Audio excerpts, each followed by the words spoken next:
ভারত সরকারের কৃষি মন্ত্রক এবং দূরদর্শন শান্তিনিকেতন নিবেদিত কৃষি দর্শন অনুষ্ঠানে আপনাদের স্বাগত জানাই। আজকের কৃষি দর্শন অনুষ্ঠানের আলোচনার বিষয় গ্রীষ্মকালীন সবজির রোগ এবং তার প্রতিকার। বিষয়টি নিয়ে আলোচনা করার জন্য স্টুডিওতে উপস্থিত আছেন বিশেষজ্ঞ ডক্টর রঞ্জন নাথ, অধ্যাপক পল্লী শিক্ষা ভবন, বিশ্বভারতী শ্রীনিকেতন। নমস্কার ডক্টর নাথ। আচ্ছা দাদা, আমাদের আজকে আলোচনার বিষয় গ্রীষ্মকালীন সবজি এবং তার মধ্যে যে রোগগুলো দেখা যায়। তো প্রথমেই আমি যেটা আপনার কাছে জিজ্ঞাসা, আমার প্রশ্ন সেটা হচ্ছে যে কোন ধরনের বা কোন কোন সবজির মধ্যে রোগগুলো দেখা যায় বা রোগের প্রকোপটা কতটা হয় এর মধ্যে? আচ্ছা, আমরা যে দেখছি যে গ্রীষ্মকালীন যে সমস্ত সবজি হয় সেগুলো কিছু কিছু গোত্রের মধ্যে পড়ে। যেমন ধরা যাক বেগুন জাতীয় সবজি, যেমন বেগুন, টমেটো, লঙ্কা, ক্যাপসিকাম, এইগুলো এই জাতীয় সবজির মধ্যে পড়ে। এছাড়া আর কিছু সবজি আছে যেমন কুমড়ো জাতীয় সবজি, যেমন মিষ্টি কুমড়ো, চাল কুমড়ো, চিচিঙ্গা, উচ্ছে, করলা, লাউ, এই সমস্তগুলো পড়ছে এই কুমড়ো জাতীয় সবজির মধ্যে। এছাড়াও কিছু অন্যান্য সবজি আছে যেগুলো হচ্ছে ঢেঁড়স, যেমন আমরা গ্রীষ্মকালে খুব বেশি পাই। এছাড়া পেঁপে তো আমরা সারা বছরই পাই, পেঁপেটাও আমরা গ্রীষ্মকালে বেশি পরিমাণে পাই। এইগুলো হলো গ্রীষ্মকালীন সবজি যেগুলো আমরা যার মধ্যে রোগ দেখা যায়। আচ্ছা, এই সময় রোগের প্রকোপ কেমন হয় বা কতটা সম্ভাবনা থাকে? দেখুন, গ্রীষ্মকালে যে রোগ হওয়ার সম্ভাবনা থাকে সেটা হচ্ছে যে কতখানি বাতাসে জলীয় বাষ্প আছে কিংবা আর্দ্রতা কতখানি আছে, বৃষ্টি হয়েছে কিনা তার উপর অনেকাংশে নির্ভর করে। দেখা যায় যে গরমকালে সাধারণত রোগের প্রকোপটা কম থাকে তুলনায় যে বর্ষাকালে যে সমস্ত সবজিগুলো হয়। তার কারণ জলীয় বাষ্পের পরিমাণ কম থাকে, কিন্তু গরমকালে যদি সামান্য বৃষ্টি হয়, একটু আর্দ্রতা বেশি থাকে, ঘাম হচ্ছে, সেই সময়টা দেখা যায় যে এটা হচ্ছে অনুকূল পরিবেশ যে রোগ কারক যে সমস্ত জীবাণুগুলো আছে তাদের সক্রিয়তার জন্য। আচ্ছা, সেই সময় এগুলো সক্রিয় হয়ে যায়। আচ্ছা আচ্ছা, তো এই ধরনের যে যে সবজির কথা আপনি বললেন যার মধ্যে রোগ দেখা দেয়, তার প্রতিকারের কি হবে, কিভাবে প্রতিকার করতে পারে? আচ্ছা, এই প্রতিকারগুলো করতে গেলে সবার প্রথমে জানতে হবে যে কি কি রোগ হয়। কেমন, যেমন আমি বললাম যে বেগুন জাতীয় শস্য, বেগুন জাতীয় শস্যগুলোর মধ্যে যেমন টমেটো, বেগুন, লঙ্কা, ক্যাপসিকাম এগুলো আছে, তাদের মধ্যে কি ধরনের রোগ হয়। এবার রোগ যে ধরনের হয় সেই রোগগুলো যে কারক, অর্থাৎ রোগগুলো যে তৈরি করছে তারা কি ধরনের মধ্যে হয়, সেগুলো যেমন ছত্রাক দিয়ে হতে পারে। ছত্রাকের মধ্যে বেগুন জাতীয় শস্যে যেমন আমরা পাচ্ছি এর নাবি ধসা আর জলদি ধসা, এছাড়া ঢলে পড়া, পাতায় দাগ এবং তার সঙ্গে কাণ্ড পচা কিংবা গোড়া পচা, এই ধরনের রোগগুলো দেখা যাচ্ছে ছত্রাকজনিত কারণে হয়। কিছু ব্যাকটেরিয়াজনিত কারণে হয়, যেমন ব্যাকটেরিয়া ঢলে পড়া গাছের, এটা একটা ব্যাকটেরিয়াজনিত রোগ। এছাড়া ভাইরাসজনিত রোগ দেখা যায়, যেগুলো হচ্ছে পাতার মধ্যে মোজাইক দাগ হতে পারে, পাতা কুঁকড়ে যায় অনেক সময়, এইগুলো যেমন ভাইরাস ঘটিত রোগ। এছাড়া রোগ রয়েছে কিছু মাইক্রোপ্লাজমাজনিত রোগ, যেখানে দেখা যায় বেগুন গাছের পাতা তুলসী গাছের মতো হয়ে যায়, তুলসী রোগ বলে এটাকে। এছাড়া রয়েছে নিমাটোড ঘটিত রোগ, যেগুলো কৃমি জাতীয় জীবাণুর দ্বারা সংগঠিত হয়, সেখানে গাছের শিকড়গুলো ফুলে যায়, গাঁট হয়ে যায়। এগুলো হচ্ছে এই আমাদের বেগুন জাতীয় যে ফসল তাদের রোগ। এরপরে রোগ আছে সেটা হচ্ছে কুমড়ো জাতীয় ফসলের রোগ। সেখানে দেখা যায় যে পাতার উপরে সাদা সাদা পাউডারের মতো হয়ে আছে, অর্থাৎ এটাকে আমরা বলি সাদা গুঁড়ো পড়ে আছে, সেটা এক ধরনের রোগ। এটা এক ধরনের ছত্রাক দিয়ে সংগঠিত হয়। এছাড়া আরেকটি ধরনের ছত্রাক যেটা পাতার নিচে সাদা ছত্রাকের আস্তরণ ফেলে দেয়, সেটা এক ধরনের রোগ। এছাড়া রয়েছে এর ঢলে পড়া আছে। কুমড়ো জাতীয় ফসলে আরও একটি রোগ দেখা যায়, সেটা হচ্ছে গোড়া পচা, সেটাও একটি ছত্রাকের দ্বারা সংগঠিত হয়। আরও আছে ভাইরাস দিয়ে যেটা হয়, সেটা হচ্ছে যে পাতার মধ্যে মোজাইক দাগ, পাতার মধ্যে কুঁকড়ে যাওয়া, এগুলো হচ্ছে ভাইরাস ঘটিত রোগ। এর মধ্যেও এই কুমড়ো জাতীয় ফসলের মধ্যেও দেখা গেছে যে নিমাটোডের আক্রমণ হয় এবং সেখানে শিকড় ফুলে যায়, এ সমস্ত হয়। আর যেটা আমরা ভেন্ডি, ঢেঁড়স বলছি, পেঁপে বলছি, সেখানে ঢেঁড়সের ক্ষেত্রে দেখা যায় সাহেব রোগ বলি আমরা এটাকে, কারণ পাতার যে শিরাগুলো আছে সেগুলো হলুদ হয়ে যায় এবং জালক আকারে পুরো পাতার মধ্যে ছড়িয়ে পড়ে এবং পাতাটা পুরো আস্তে আস্তে হলুদ হয়ে যায়। এটাকে আমরা সাহেব রোগ বলি, এটা একটা ভাইরাস জনিত রোগ। আর পেঁপে গাছের মধ্যে আমরা দেখব যে পাতাগুলো খুব কুঁকড়ে যায়, পাতাগুলো সরু হয়ে যায়, কুঁকড়ে যায় এবং এছাড়া অনেক সময় ওই সাদা সাদা গুঁড়ো দেখতে পাওয়া যায়, যেগুলো ছত্রাকের জন্য হয়, কিন্তু এই যে কার্লিং, যেটা লিফের যে কোঁকড়ানো ভাবটা, সেটা হয় একটা ভাইরাসের জন্য। তো এইগুলো হচ্ছে তাহলে সাধারণভাবে দেখা গেল যে ভাইরাস, ছত্রাক এবং ব্যাকটেরিয়া, এগুলো থেকে যে রোগগুলো হচ্ছে এগুলো আমরা জানলাম, কিন্তু এগুলো থেকে প্রতিকার কিভাবে? এবার যে প্রতিকারের কথা বলতে গেলে আমি যদি রোগ ধরে বলি, যেমন ধরা যাক যে ধসা রোগ হয়েছে, এবার তার মধ্যে একটা জলদি ধসা আছে, একটা নাভি ধসা আছে। নাভি ধসা মানে দেরিতে আসে, আর জলদি ধসাতে আমরা দেখতে পাই রোগটার মধ্যে যে ছোট ছোট পাতায় দাগ হয়, সে তার মধ্যে গোলাকার চক্রাকার দাগ থাকে, এবং এই রোগটাকে প্রতিকার করার জন্য আমরা যদি মূল জমিতে হয় তাহলে সেখানে আমরা ম্যানকোজেব দিতে পারি, অথবা আমরা ডাইথেমিন 45 যেটা আছে বাজারে সেটা দিতে পারি, অথবা কপার অক্সিক্লোরাইড যেটা একটি তামাঘটিত যৌগ রাসায়নিক, সেটা আমরা দিতে পারি। কিন্তু নাভি ধসার ক্ষেত্রে, যেটা পরবর্তী একটু দেরিতে আসে, সেই ধসার ক্ষেত্রে পাতার কিনারা থেকে সেটা একদম পচতে পচতে আসে এবং শুকিয়ে যায়, পুরো গাছটাই শুকিয়ে যায়। এটা একটু বেশি পরিমাণে হয় রোগটা। তো এর ক্ষেত্রে আমরা মেটালাক্সিল ব্যবহার করতে পারি, 1 গ্রাম প্রতি লিটার জলে গুলে মেটালাক্সিল আমরা ব্যবহার করতে পারি। আর যেটা হচ্ছে যে ঢলে পড়া গাছের, সেটা ছত্রাকের জন্য হতে পারে, ব্যাকটেরিয়ার জন্য হতে পারে। ছত্রাকের জন্য হলে একরকম ছত্রাকনাশক দিতে হয় আমাদেরকে। সেটা যদি গাছের গোড়াটা তুলে আস্তে করে আমরা দেখি, সেটাকে চিরে দেখি, তাহলে ভেতরে আমরা বাদামি রঙের লম্বা লম্বা দাগ দেখতে পাবো, এবং তার সঙ্গে কিছু ছত্রাকের অংশও দেখতে পাওয়া যেতে পারে গোড়ার দিকে। তখন সেক্ষেত্রে আমরা সেখানে কপার অক্সিক্লোরাইড অথবা কার্বেন্ডাজিম আমরা ব্যবহার করতে পারি। কার্বেন্ডাজিম একটি অন্তর্বাহী ছত্রাকনাশক। এক্ষেত্রে আমরা 1 গ্রাম প্রতি লিটার জলে গুলে স্প্রে করতে পারি গোড়াতে। কিন্তু যদি এটা ব্যাকটেরিয়াজনিত ঢলে পড়া হয়, তাহলে সেক্ষেত্রে ছত্রাকনাশক কাজ করবে না, তখন সেক্ষেত্রে আমাদেরকে ব্যবহার করতে হবে কোনো অ্যান্টিবায়োটিক। কিন্তু এই যে ঢলে পড়া, ব্যাকটেরিয়াজনিত ঢলে পড়া, সেটা আমরা বুঝবো কী করে? গাছটাকে তুলে গাছের গোড়াটা আস্তে করে চিরে সেটাকে ছোটো ছোটো করে টুকরো করে কেটে ধুয়ে যদি একটা পরিষ্কার জলের গ্লাসে রাখি, তাহলে সেই জলের গ্লাসটা ঘোলা হয়ে যাবে, জলটা একটু ঘোলা হয়ে যাবে। তার মানেই সেখানে ব্যাকটেরিয়াগুলো বেরিয়ে জলটাকে ঘোলা করছে, অর্থাৎ এটি ব্যাকটেরিয়া ঘটিত রোগ। এবং সেক্ষেত্রে আমরা তখন ওই গাছটিকে ওখান থেকে তুলে ফেলতে হবে। ওই গাছের জায়গায় যে মাটিটা ছিল সেটাকে একটু শোধন করতে হবে, ব্লিচিং পাউডার অল্প 1 চামচ ব্লিচিং পাউডার একটু চুন মিশিয়ে শোধন করতে হবে। আর ডুবিয়ে সেচ দেওয়া চলবে না, জল যখন দেবো গাছে তখন ডুবিয়ে সেচ দেওয়া চলবে না, তাতে করে ওই ব্যাকটেরিয়াটা আরও ছড়িয়ে পড়বে। কেমন? এইগুলো হচ্ছে পরিচর্যাগত কিছু উপায়। এছাড়া আমরা স্ট্রেপ্টোসাইক্লিন দ্রবণে যখন আমরা চারা গাছ লাগাবো জমিতে, তখন সেই স্ট্রেপ্টোসাইক্লিনের দ্রবণে যদি আধ ঘন্টা তার রুটটাকে ডুবিয়ে তারপরে যদি লাগে, শেকড়টাকে ডুবিয়ে যদি লাগায়, তাহলে এক্ষেত্রে অনেকাংশে রক্ষা পাওয়া যায়। আচ্ছা, আমাদের যে আপনি যে রোগগুলোর কথা বললেন, যদি খুব সংক্ষেপে যে মানে লক্ষণগুলো একটু, আপনি যদিও বলেছেন কিছুটা, কিন্তু লক্ষণগুলো কিভাবে কৃষক বন্ধুরা বুঝতে পারবেন? সত্যি কথা, এটা হচ্ছে একটা যদি রোগের লক্ষণটা যদি আমরা না জানতে পারি, তাহলে কি হবে সেটা প্রতিকার করবো সেটা বোঝা যাবে না। লক্ষণটা জানলে তবেই জানতে পারবো সেটা ছত্রাক দিয়ে হয়েছে না ব্যাকটেরিয়া দিয়ে হয়েছে নাকি ভাইরাসের জন্য হচ্ছে।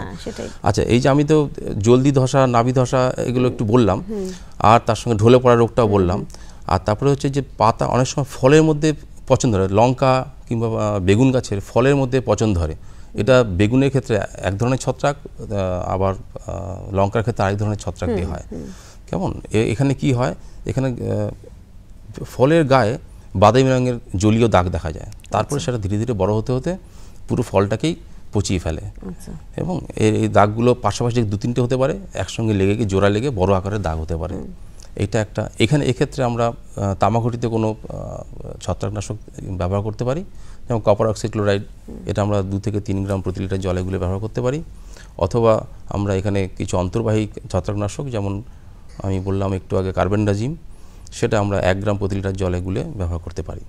আচ্ছা, এরপরে যেটা আসছে যে আমরা যে দেখি যে নিমাটোড দিয়ে শেকড় ফোলা যে রোগটা বলি আমরা, গাছ তুলে দেখা যায় গাছের শেকড়গুলো গাঢ় হয়ে গেছে এবং শেকড়টা ফুলে গেছে, এবং শেকড় মানে এমনি সাধারণ শেকড় যেরকম হয় সেরকম নয়, গাঢ় হয়ে ফুলে গেছে। এবং সেক্ষেত্রে আমরা তাহলে বুঝতে পারলাম যে এটা কোনো নিমাটোডের দ্বারা সংগঠিত হয়েছে। এবং সেক্ষেত্রে আমরা নিমাটোডের জন্য যা করা দরকার সে ধরনের প্রতিকার নেব। যেমন নিমাটোডের ক্ষেত্রে জমিটাকে যদি সেই গাঢ় দেখতে পাওয়া যায়, তখন আমরা সেখানে নিমের খোল ব্যবহার করতে পারি। সেক্ষেত্রে 15 কেজি নিম খোল প্রতি কাঠাতে যদি আমরা মিশিয়ে দিই জমিতে মাটির সঙ্গে, তাহলে আমরা কিছু পরিমাণে নিমাটোড থেকে রক্ষা পাবো। এছাড়া আরেক ধরনের গ্র্যানিউল আছে যেটা রাসায়নিক, যেটা কার্বোফিউরান 3G বলে নামে বাজারে পাওয়া যায়, এবং সেটা আমরা 200 গ্রাম প্রতি কাঠাতে এই হিসাবে মাটির সঙ্গে মিশিয়ে দিলে নিমাটোডের লক্ষণ মানে রোগ থেকে রক্ষা পেতে পারবো। আচ্ছা, আর যেটা হচ্ছে যে সাদা যে পাতার মধ্যে যে সাদা রঙের ছাতা পড়ে, সেটা একদম পাউডারের মধ্যে গুঁড়ো গুঁড়ো পড়ে, সেটা হচ্ছে এক ধরনের রোগ। সেটা দেখলে বোঝা যায় একটা ছত্রাক দ্বারা সংঘটিত হয়েছে। আবার পাতার নিচেও আমরা কখনো কখনো ছত্রাক দেখতে পাই, সেক্ষেত্রে পাতার উপরটা হলদে হলদে হয়ে যায়, যে জায়গায় ছত্রাক দেখা যায় নিচে সেখানে হলদে হলদে হয়ে যায়।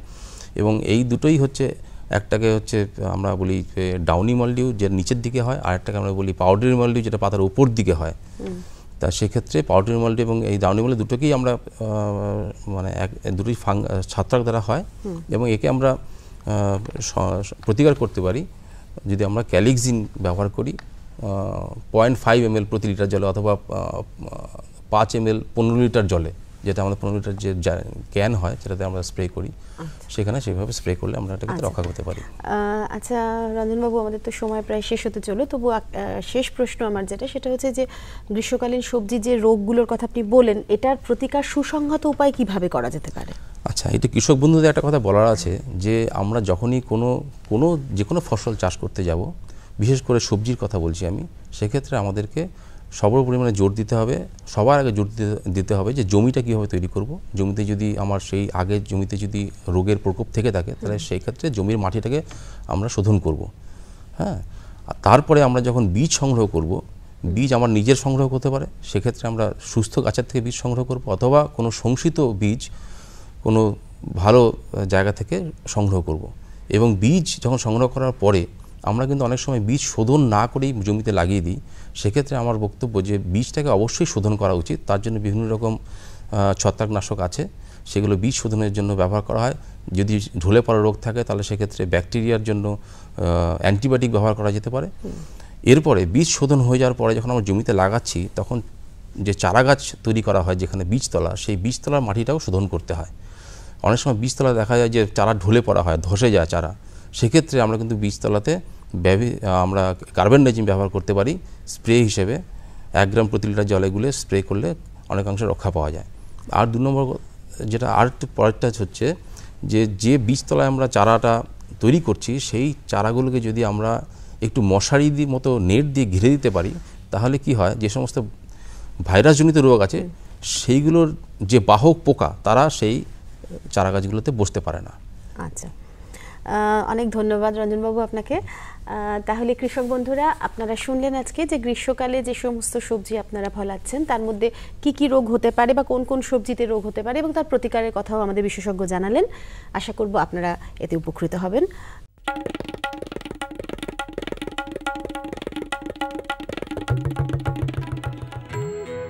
ওমা, আমি স্কুলে পড়তে যাচ্ছি। হ্যাঁ, স্কুল?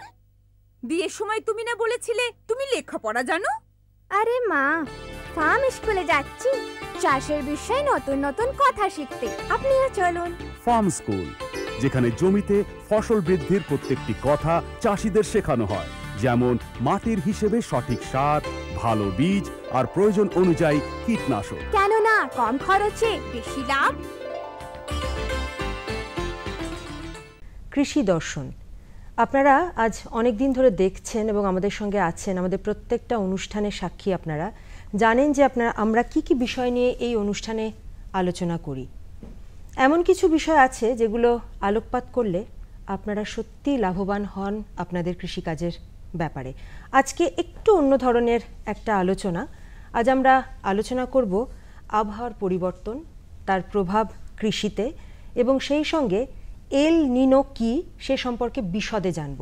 যিনি বলবেন বা যিনি জানাবেন আমাদের কৃষি বিশেষজ্ঞ ডক্টর ব্রতিন পাল, সহ কৃষি অধিকর্তা, বর্জরা, বাঁকুড়া।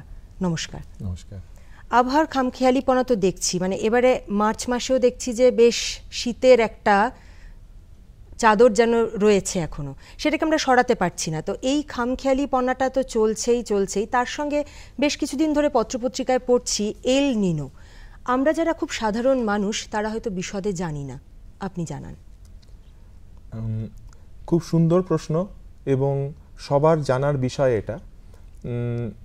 যে পরিবেশে বা যে ফিল্ডেই কাজকর্ম করে, এল নিনো সম্বন্ধে বা এল নিনোর প্রভাব আমাদের ভারতের কৃষি বা ভারতের সামাজিক পরিবেশের ওপর কিভাবে প্রভাব ফেলতে পারে সেটার সম্বন্ধে একটা ধারণা রাখা উচিত এখনকার দিনে। প্রথমেই বলি, এল নিনো যে কথাটি আপনি বা টার্মটি যেটা ইউজ করলেন, এটি আসলে একটি স্প্যানিশ শব্দ স্প্যানিশরা এল নিনোকে বোঝায় যে সেটি একটি বাজে ছেলে, মানে ইংলিশে যেটাকে বলে ব্যাড বয়। যদিও আক্ষরিক অর্থে ব্যাড বয় ইমেজটা এর এসছে, কারণ এল নিনো হচ্ছে একটা পরিবেশের একটা অবস্থা, বা আরও স্পেসিফিক্যালি বলতে গেলে এটা ওয়েদার কন্ডিশনের একটা চেঞ্জ, যেটার ফলে আমাদের বিশ্বতে পুরোটায় আবহাওয়ার তারতম্য ঘটে। এবং যেহেতু অচিরাচরিতভাবে আবহাওয়াটাকে এর খামখেয়ালিপনার সাথে সাথে যুঝতে হয়, সেই জন্যে স্প্যানিয়ার্ডরা একে বলে ব্যাড বয়। তো ঘটনা হচ্ছে যে প্রত্যেক 4 থেকে 6 বছর অন্তর এই এল নিনো এফেক্টটা বিশ্বতে দেখা যায়। প্রত্যেকটা সমুদ্রতে তার জলরাশির ওপর দিকের একটা টেম্পারেচার থাকে। এখন প্যাসিফিক ওশেনের, যেটা ইকুয়েটোরিয়াল রিজনে যে প্যাসিফিক ওশেনের ওয়াটারটায় জলে, তার সারফেস টেম্পারেচারটা কিন্তু প্রত্যেক 3-4 বছর অন্তর অন্তর একটা বৃদ্ধি ঘটে, অর্থাৎ ইনক্রিজ হয়। এখন যখনই টেম্পারেচারটা ইনক্রিজ করে, সেটা খুব সামান্য, হয়তো আমার আপনার মতো মানুষের কাছে সেটা এমন আর কি 0.5 ডিগ্রি সেন্টিগ্রেড হয়তো ইনক্রিজ করলো, কিন্তু এই 0.5 ডিগ্রি সেন্টিগ্রেড ইনক্রিজটাই কিন্তু একটা হ্যাভক সৃষ্টি করে বিশ্বজুড়ে। সেটা কিভাবে? যখন এই 3-4 বছর অন্তর অন্তর সারফেস টেম্পারেচারটা ওয়াটারের বেড়ে যায়, তখন সেই জলের সাথে যে আবহাওয়াটা আছে, অর্থাৎ হাওয়ার যে বায়ুমণ্ডলটা আছে, সেটা গরম হয়ে যায়, বেশি গরম হয়ে যায়, এবং সেটা তখন ওপরের দিকে উঠে যায়। এটা সাধারণত কখন হয়? এটা যখন আমাদের নর্দার্ন হেমিসফিয়ারে যখন গরমের সময়টা শুরু হচ্ছে, অর্থাৎ এপ্রিল, মে, জুন, অর্থাৎ কিনা সাউদার্ন হেমিসফিয়ারে তখন হচ্ছে শীতকাল।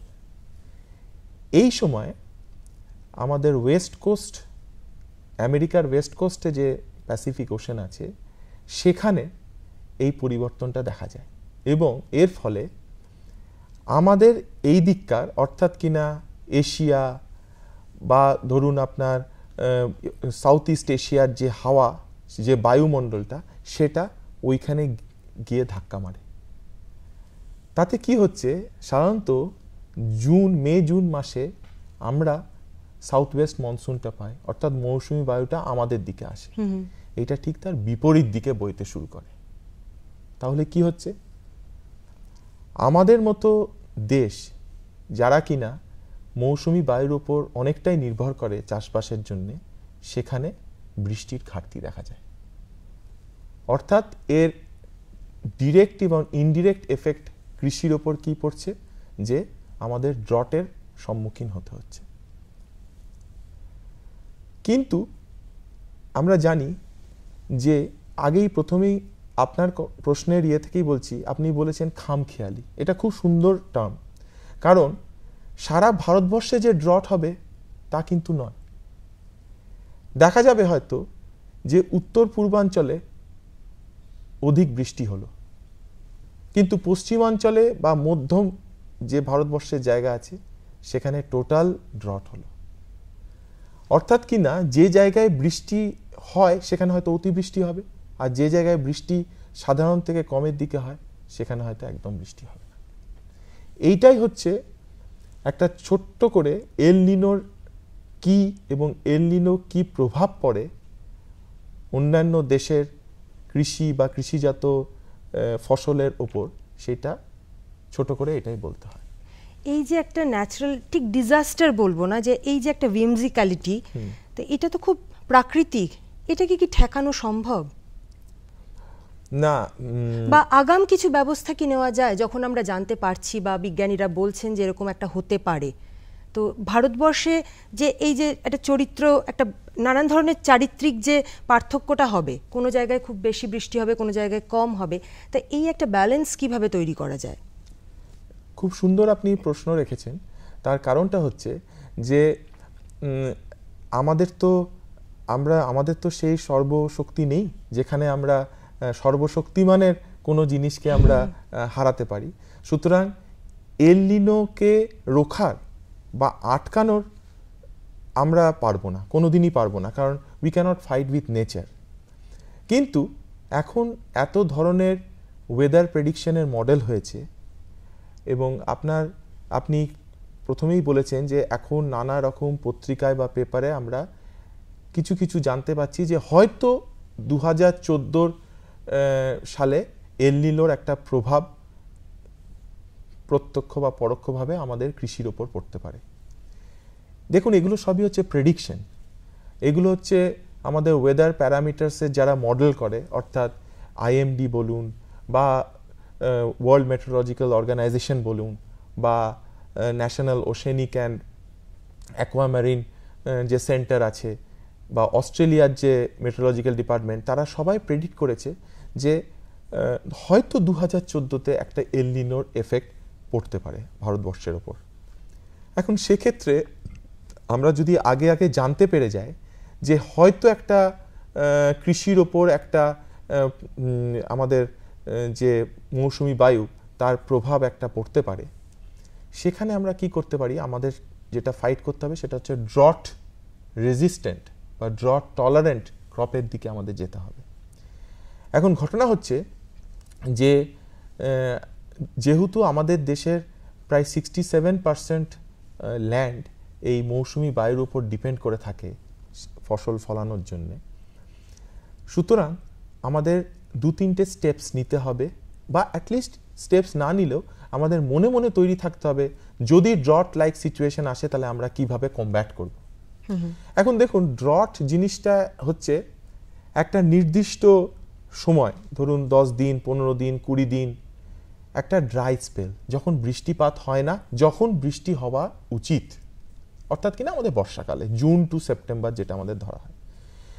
এখন সেক্ষেত্রে ড্রট রেজিস্ট্যান্স কিছু ক্রপ লাগানো যেতে পারে, বা আমরা যে লং ডিউরেশন যে ফসলগুলো বা ধান টান যেগুলো লাগায় তার পরিবর্তে আমাদের শর্ট ডিউরেশন ধান লাগানো যেতে পারে, যার কিনা গ্রোয়িং পিরিয়ডটা খুব কম, এবং আমরা ড্রট সিচুয়েশনগুলো আগে থেকে যখন জেনে যাব যে এই সময় থেকে এই সময় ড্রট হতে পারে, তাহলে আমরা টাইমিংটা এমনভাবে করতে পারি যে ফসলটা ড্রটের আগে বা ড্রটটা পেরিয়ে যাওয়ার পর লাগালে সেটা ভালো আমাদের প্রোডাকশন দিতে পারে। এই যে একটা ভাবনা চিন্তা, এই একটা পরিকল্পনাটা অঙ্কের হিসেবের মতন যে এটা করলে এটা করতে হবে, কিছুটা প্রেডিকশন নির্ভর, কৃষি জগৎ কতটা কনসার্নড এবং আপনাদের মাধ্যমে কি বার্তা যাচ্ছে?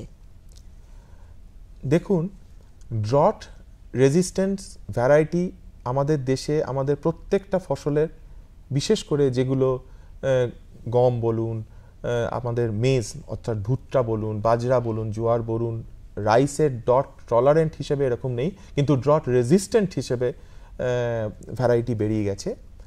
আরেকটা জিনিস আমাদের করা যেতে পারে, যেটা হচ্ছে যে স্ট্যাগার্ড ওয়েতে রাইসের কাল্টিভেশনটা, অর্থাৎ কিনা ধরুন আপনি 10 বিঘে ধান চাষ করবেন, আপনি এমনভাবে বীজতলাটা তৈরি করলেন যে আপনি 15 দিন অন্তর অন্তর 2 বিঘে করে ট্রান্সপ্লান্ট করলেন। তার মানে কি, ওর যখন ট্রান্সপ্লান্টিংটাও আপনি স্ট্যাগার্ড করছেন, তার মানে কি ওর গ্রোথ পিরিয়ডগুলো বা প্রোডাকশনের যে সময়গুলো সেগুলো ডিফারেন্ট টাইমে হচ্ছে, কিন্তু একই ভ্যারাইটির ক্রপ, আমার চিরাচরিত ভ্যারাইটির ক্রপটাই, কিন্তু আমি যদি 5ই অগাস্ট একটা ট্রান্সপ্লান্ট করলাম, আর একটা আমি করলাম 15ই অগাস্ট, আর একটা আমি করলাম 30 কি 31 অগাস্ট, তার মানে কি করছি, আমি প্রত্যেকটা ফিজিওলজিক্যাল টাইম পিরিয়ডটাকে আমি ভাগ করে দিলাম যাতে ড্রট এলেও ও জুঝতে পারে। আর দ্বিতীয়ত হচ্ছে আমাদের আরও শুখা এলাকাগুলোতে আমাদের স্প্রিংকলার ইরিগেশন, ড্রিপ ইরিগেশন এইসবের দিকে যেতে হবে। এই টেকনোলজিতে আমাদের ওয়াটার ম্যানেজমেন্ট করতে হবে, সেটা মালচিং হতে পারে, খড়ের দ্বারা মাটির আর্দ্রতাটা মেনটেন করতে পারি, আমাদের অর্গানিক ম্যানিওরস বেশি দিতে হবে, গোবর সারের প্রচলনটা বাড়াতে হবে যাতে মাটির জল ধারণ ক্ষমতাটা বেড়ে যায়। আর তৃতীয়ত হচ্ছে আমাদের সবসময় চেষ্টা করতে হবে যে এমন ফসল লাগাবো, বা ধরুন রাইসের প্যাডিতেও আমরা সিস্টেম অফ রাইস ইন্টেন্সিফিকেশন অর্থাৎ এসআরআই পদ্ধতিতে যাব, যেখানে জলের ব্যবহারটা অনেক কম। মানে জলের অপচয়টা যতটা সম্ভব কম করে, বর্ষার জলটা যতটা পারা যায় জমিয়ে জমিয়ে রেখে, শুধু এল নিনো বা ড্রটটাকে কমব্যাট করব তা নয়, ওই জলটা যদি আমি ধরে রাখতে পারি তাহলে আমার পরবর্তী রবি ফসলেও সেটা কাজে লাগবে। সত্যি যদি এরকম একটা এফেক্ট পড়ে, এখনো যেহেতু প্রেডিকশন নির্ভর ব্যাপারটা, তো যারা ধরুন খুব প্রত্যন্ত গ্রামে আছেন, খুব সম্পন্ন কৃষক যারা নন, যারা খুব ক্ষুদ্র প্রান্তিক কৃষক বন্ধু, তাদেরকে অনেক সময় বলতে দেখেছি যে এই যে আপনি বলছেন বৃষ্টির জল জমাতে হবে বা ইত্যাদি ইত্যাদি, এই যে কথাগুলো, তারা তার বাইরে গিয়ে সবসময় একটা খুব শঙ্কিত যে ওরে বাবারে জল নেই, ওরে বাবা আমাদের কিছুই নেই, আমাদের পুকুর শুকিয়ে গেছে, আমাদের এই শুকিয়ে গেছে। তারা হয়তো এত জানেনও না যে বৃষ্টির জলটাকে ধরে রাখলে ভালো, ইত্যাদি ইত্যাদি। তো তাদেরকে কিভাবে খুব সহজ করে বুঝিয়ে দেওয়া যায়? এটাও খুব সুন্দর প্রশ্নটা। আমাদের সবসময় উচিত তাদেরকে একটু কম্পিটিটিভ মনোভাবের মধ্যে দিয়ে তাদেরকে বোঝানো, যেখানে মানুষ সহজে বুঝতে পারবে তুমি তোমার নিজের জিনিসটা নিজের কাছেই রাখো। অর্থাৎ কিনা তোমার জমিতে বা মাঠে যে বৃষ্টির জলটা পড়ছে, তোমার চেষ্টাটা সেটাই হবে সেই জলটা যেন তোমার জমিতেই বা তোমার মাঠেই থেকে যায়। তখন সে কি করবে, চেষ্টা করবে, তখন সে জিজ্ঞেস করবে যে কিভাবে। তখন তাকে বলতে হবে যে তুমি বাঁধগুলো ভালো করে দাও, যাতে জলটা যদি গড়ান মাটি হয় বা আমাদের এদিককার পশ্চিমাঞ্চলের যেমন একটু উঁচু নিচু জমি, তাহলে ঢালযুক্ত জমি হলে ঢালের বিপরীতে আমাকে বাঁধ দিতে হবে বা ছোট ছোট বাঁধ দিতে হবে, যাতে জলটা মানে নিচের দিকে নামে, ফ্লো করে না যায়।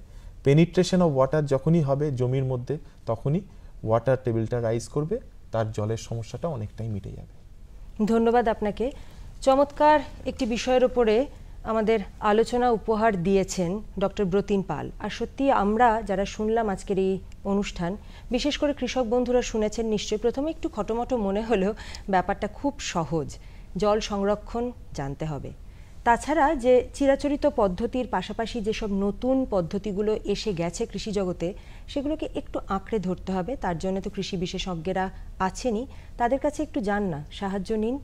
দেখবেন যে যদিও এল নিনোর এফেক্ট যদিও বা পড়ে, যদি বৃষ্টি কমও হয়, তবুও কি করে মোকাবিলা করতে হবে সেই ভাবনাটা কিন্তু ভাবতে হবে, এবং শেখাবেন কারা? আমাদের বিশেষজ্ঞরা।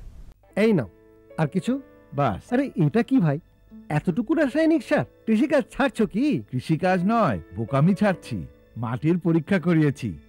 এখন তো দাদা যতটা প্রয়োজন ততটাই সার জমিতে দেব। হ্যাঁ, কৃষক ভাই আজই নিজের জেলার কাছের জমি পরীক্ষার গবেষণাগারে মাটির পরীক্ষা অবশ্যই করান। আর মাটিতে পুষ্টিকর পদার্থ, আর্দ্রতা এবং গাছপালার বিকাশ অনুযায়ী প্রয়োজন মতো পুষ্টিকর পদার্থ দিন। আর হ্যাঁ, মাটিতে গন্ধক, দস্তা, বোরনের মতো সূক্ষ্ম পুষ্টিকর পদার্থ সম্পর্কে জানতে ভুলবেন না। সার আর জৈবিক সারের সঠিক ব্যবহারে জমির উর্বরতা বজায় থাকে, উৎপাদনশীলতা বাড়ায়, খরচ কমায় আর মূল্যবান বিদেশি মুদ্রা বাঁচাতে সাহায্য করে। আর হ্যাঁ, ধীরে ধীরে নাইট্রোজেন সরবরাহকারী সার যেমন নিমযুক্ত ইউরিয়াকে অগ্রাধিকার দিন আর ইউরিয়া পাতার উপর ছড়িয়ে দিন। আরে বাহ, তুই তো সত্যি বুদ্ধিমান হয়ে গেছিস রে। বিশদে জানতে যোগাযোগ করুন জেলা কৃষি আধিকারিক বা কিষাণ কল সেন্টার। কেমন লাগছে আমাদের অনুষ্ঠান? আমাদের চিঠি লিখে জানান। চিঠি লেখার ঠিকানা কৃষি দর্শন, অধিকর্তা দূরদর্শন কেন্দ্র, শান্তিনিকেতন, শান্তিনিকেতন, সূচক 731235।